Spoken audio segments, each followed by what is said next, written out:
So there's been a lot of speculation on the mainland about what goes on here. You're depicted as some kind of a cult, claims of human rights abuses, and your media is being censored pretty aggressively. Well, that's why you're here. This island wasn't created to escape the world. It was created to set an example, to change the world, show what's actually possible if humankind decided to work together. So where would you like to start? I guess technicals? How are you powering this place? Mixed renewable integration. The island's core baseload systems are solar, wind, and ocean, while localized kinetic energy capture, mixed-use reuse mechanisms are designed into most everything. Like footsteps?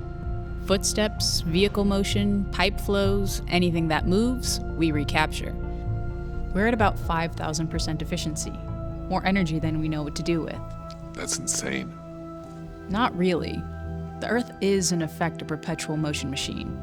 You people on the mainland could easily do the same thing, but your economic system simply isn't conducive to integrative design. Speaking of which, let's head to the development center around the corner. Okay.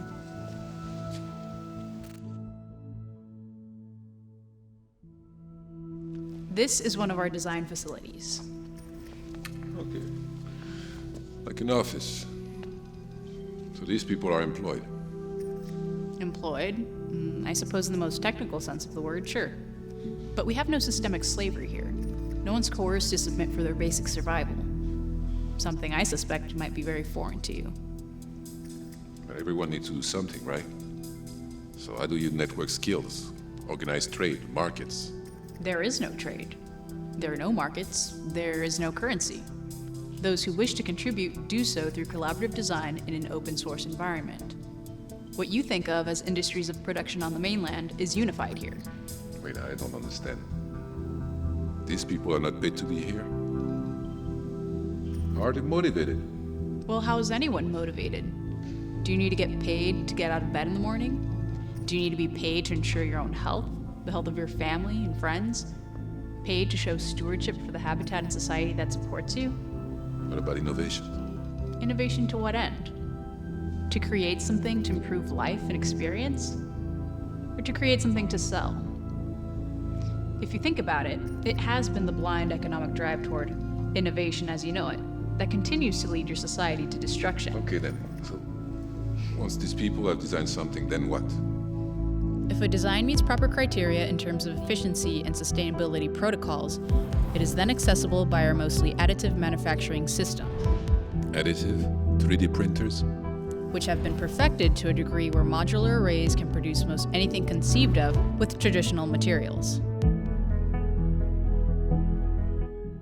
And by the way, there's no waste here. Our AI design filters won't allow production of any item that isn't 100% regenerative. Sorry, I'm speechless. If what you say is true, you've actually done it. Done what? You've created Utopia. If you want to sound like an idiot, sure. This isn't Utopia, friend. It's simply pragmatic design. Come, let me now show you our democratic system, how we use direct democracy to eliminate politicians and control problems. What? No elections? No goons? God, no. Wow.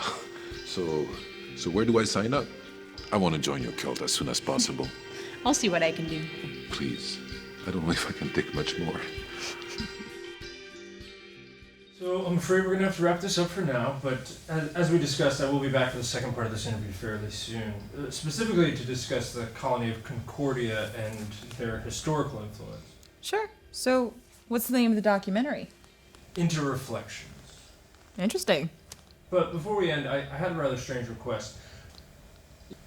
If you could address those vulnerable, confused souls, before the Great Transition, given, as you put it earlier, we barely made it at all, what would you say to them?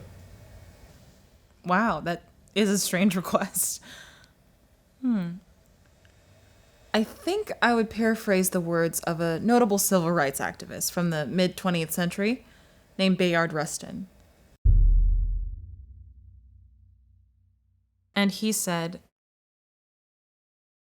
"You are all one.